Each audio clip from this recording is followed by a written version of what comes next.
I love this man. Hello book besties, welcome or welcome back to my channel. If you're new here, I'm Emasu, a book lover that's always on a binge. And for today's video, we are going through all the books that I've read in the month of April, which is kind of crazy. I feel like it just happened for March not too long ago, but here we are again going through the books that I read. I read a total of 15 books this past month, and let me just say it was quite an eventful month for me. I'm gonna go through each one and let you know my thoughts about the book, what my ratings are, and whether or not I recommend them to you guys. I started the month off with the Zodiac Academy series by Caroline Peckham and Suzanne Valenti. I'm doing the whole Solera universe reading order. For the Zodiac Academy series itself, I've only finished 3 books. For The Awakening, I gave 4 stars. This was a really good introduction to the world. It is very fast-paced, very different from the other fantasy books I've read. It has modern elements to it on top of it being a fantasy book. It does have references to mainstream media, like it talks about Facebook, which is Facebook in our world, and also Miley Cyrus made an appearance in this. Was it a literary work of art? No. Not at all. But if you can disregard some grammar issues and spelling errors, then you're gonna have a great time with this. The second book, Ruthless, I gave 4.5 stars. We really got to know more about the twins and the bullies that they encounter and really see them starting to uncover what they truly are and what their role is in this realm that they just got pushed into. Now, The Reckoning, which is the third book, I gave 5 stars, which is the first 5-star that I've given to for the month. And I was very happy with this book. As you can tell, all of these tabs that I've made. In this, you get to see Darcy and Tor become more of their badass selves. They're really standing up for themselves and putting these airs in their place. And I love that about it.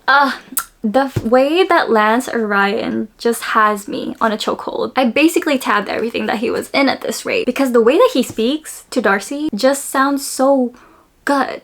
Like I'm reading it and even I'm getting the butterflies in my stomach, you know? He has that aura just through words and I love this man. But the ending to this book, oh my god. There were so many revelations in the last 100 pages of this book and I was overwhelmed, and that's why I loved it.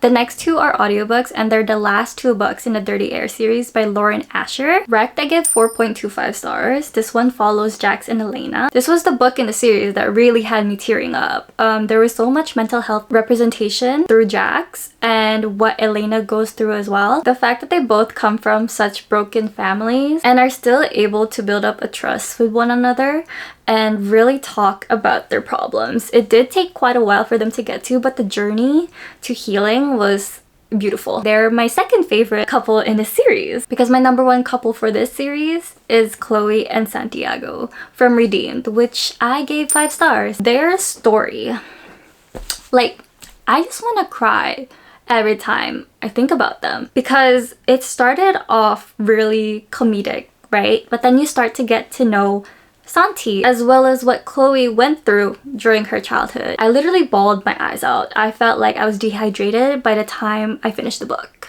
Reading about how Santi navigates through his trauma and disability was such an eye-opener for me. The way he was questioning his self-worth because of what had happened to him was gut-wrenching to read about. And I think he was such a great representation for people that have gone through something similar, especially with how Chloe was sunshine personified to his grumpiness. She never gave up on him. And with her being there for Santi, it really allowed him to embrace who he is. And that was just beautiful. And Chloe herself has so much trauma. This girl has a lot of trust issues. Very valid, might I add. But Santi was able to break through that wall and really show her how it means to be loved and what it means to be loved. These 2 are just perfect in every way. I love them so much. They're actually my number 1 favorite couple from Lauren Asher. And then I continued my Solera universe reading journey with The Ruthless Voice of the Zodiac. I read the first 3 in this series. It was good. I'm having a good time. I think because there are times that I'm like, yeah, this is so fun. And then at times I'm like, oh, not so fun. The first book is Dark Fae and I gave that one 4 stars. I thought it was pretty different from what Zodiac Academy is, even though they're in the same world. This series seems to be more of a character-centered storyline, and I didn't mind that. This is a reverse harem series, so there's one girl and 4 other guys. The men in this, yeah, they're pretty fun. I'm really loving Gabriel and Ryder so far. I love Dante and Leon, but for me personally, I like the broody dark type, so yeah, that's why Gabriel's my number 1. Savage Fae I also gave 4 stars. Nothing really happened plot progression wise. The whole murder mystery aspect hasn't really moved much. It was more about the characters and their relationships with one another. The third book, Vicious Fae, I was saddened by this one because I gave it 3.5 stars. It's just that for me, there wasn't much plot going on. The plot didn't really progress until the last 10% of the book. Don't get me wrong, I love spicy scenes in my books, okay? I enjoy them, they're a great time. I did find myself skipping a lot of those spicy scenes. There was just so many of them. I just wanted to get to the plot. I was told though that the last 2 books are better. Like the story actually goes somewhere. So I'm really hoping that once we find out who that murderer is, or whatever's going on, that the revelation will be worth it, you know what I mean? I will definitely be sticking through because I need to know what happens to Zodiac Academy. The reason that I was able to give this book 3.5 stars is because of Lancer Ryan and the crumbs that we got from the 4 heirs. They were great. No matter how little their scenes were, they were the highlight of this book. I just love Lancer Ryan. That's it. Period. Enchantra by Kaylee Smith came out this month, and this was one of my highly anticipated book releases, and it did not disappoint. I gave this book 5 stars and I ate it up in 24 hours because it was that good. The way that Kaylee Smith writes is so easy to digest, and the world itself is so easy to understand. The way that it was able to have similar vibes to Phantasma that we all love, but also keep its originality with the games and trials that occurs in this book, as well as the fake marriage trope that goes on in this. The amount of times that this man says, "Don't talk to my wife, don't touch my wife," like, we love that energy. And this is much more of a slow burn compared to Phantasma. The tension, the banter, amazing. I loved everything about it. I don't even know what the next story is gonna be. Either way, I'm gonna eat up the next book that Kaylee Smith comes out, so I look forward to it. And then I read Death's Obsession by Avina St. Graves. I just really wanted a dark romance palette cleanser, and this delivered. I gave it 3 stars. It was a fun time. Sometimes you just want a one and done, you know? A little quickie, if I may. This is more of a paranormal dark romance with death. That's right, death being the MMC. I did not expect death to be so obsessed, yet be so poetic at the same time. If I was in the female main character's position, I would also cave in for death. So then I also read Skin of a Sinner, which is by the same author. I gave that one 3 stars as well. It was a fun time. It did get repetitive with the flashbacks and then going back to the present and then flashbacks, present, flashbacks, present. I just felt like it wasn't very smooth, if that makes sense. Like, the story progression didn't feel so smooth. I felt very lost every time we get a flashback because I would be so into the present story and then we would switch and then I just completely lose it. Like, I don't know what's happening. But the opening of this book was very thrilling. The fact that the MMC was like, "Hey, in the middle of the night, let me kill your foster parents." I really enjoyed Roman, but I didn't enjoy Bella as much. Bella was kind of giving nothing. And Roman, you could have done so much better. Even though you're psychotic as fuck, you deserve better. Because this man would do anything for Bella, and Bella's just... I don't know what Bella gave. She just didn't stand out to me at all, and didn't really have any redeeming qualities that I can even remember. So... But Roman, love you, Roman. I'd recommend this if you want a psychotic, obsessed killer of a man. Now, the next 3 books are also on the Kindle and are actually arcs that were given to me. The first one came out in April as well.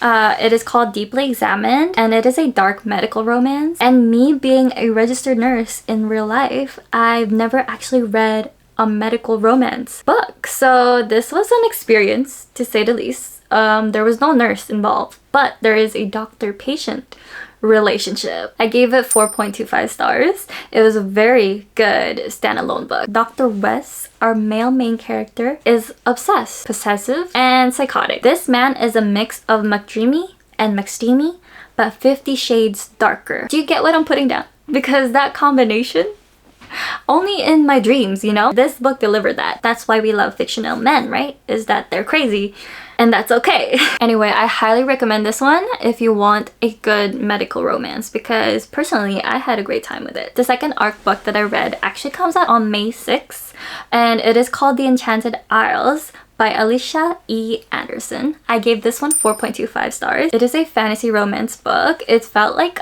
a thrilling mix of Pirates of the Caribbean and Indiana Jones set in a fantasy world. Like, that was the vibes that it was giving, and it was so good. It was such a great read. I was very pleased with how the world was written and how our characters go through such an adventure, and it felt like I was watching the mixture of those two movies in my head. Like, I was picturing Jack Sparrow at one point. Also, Indiana Jones just was like, whoo. I would say the first 30% of it was definitely the world building aspect and leading up to the adventure itself, whereas the rest of it, it just kept bang bang bang. The story follows Vivian, a librarian who embarks on a dangerous journey to find a way to break the curse on our kingdom. But the unmarked island that she's headed to turns out to have a mind of its own, and everything seems to be very much alive in this island. That is where her wild adventure really starts. Now, the romance in this book, it's not a love triangle, but it is a love square. Now, this is my first love square type of romance read, and I did not expect that at all, because at first I was voting for the man that was first introduced. But when the third guy was introduced, being the mysterious commander of the ship, I was a goner. That was it. That was my man. This is the first book in the series. I thought it was a standalone, but it is a series. The next one is gonna be in a different island. If you're a huge fantasy reader that also love a bit of mystery and a magical cursed kingdom, then this is a great book to read, and it comes out May 6th, so make sure you check it out. The last art copy that I've read this month is called The Forgotten Life of Ella Moon by Melissa Knotts. I gave this book 3.5 stars. It is a very cozy romantasy book. Heavy emphasis on the romance because the storyline seems to really center around the romance aspect of it all. I still thought it was very engaging. There was some mystery to it as well. It talks about gods and legends, and as the title suggests, the female main character does have amnesia. She doesn't remember anything of her past life and is living a life that she's not very happy with, but she's going through anyway. Until one day she meets a mysterious stranger, and now her memories are starting to come back in pieces with this stranger being around her. The book felt very whimsical, and the descriptive writing just really set the tone for the story. This comes out May 13th, so for my romantasy readers, definitely keep your eye out for this book. And lastly, the final book that I read this month is Lights Out by Navisa Allen. I actually listened to the audiobook to this, and it was such a great time. I gave it 3.5 stars. This was something that I did not expect to really like, but I did. I'm not usually one for comedy romances, and for it to be a dark romance comedy, this is definitely a for the vibes type of read. Don't take it seriously because it is not a serious book. It is a fun, kicking, giggling type of book. It is very low stake dark romance comedy, but with a perfect mix of hilarious banter and very spicy moments. Josh and Allie are both so unhinged in their own ways. They just mix and mesh well together. Like, they are made for each other. The way that they're both crazy and deranged, they just make sense, and I support them all the way. I'm probably gonna be re-listening to this audiobook whenever I feel down because it was that good of a time. That's all the books that I read this month. I hope you guys are able to find some books that you were interested in, and hopefully you will enjoy them like I did. Let me know in the comments if you've already read these books and if you have any suggestions for me to read. Make sure to watch my May TBR video because there are very, very good picks in that, and my May reading is looking stacked. Anyways, I love you guys, and I'll see you in my next video. Bye!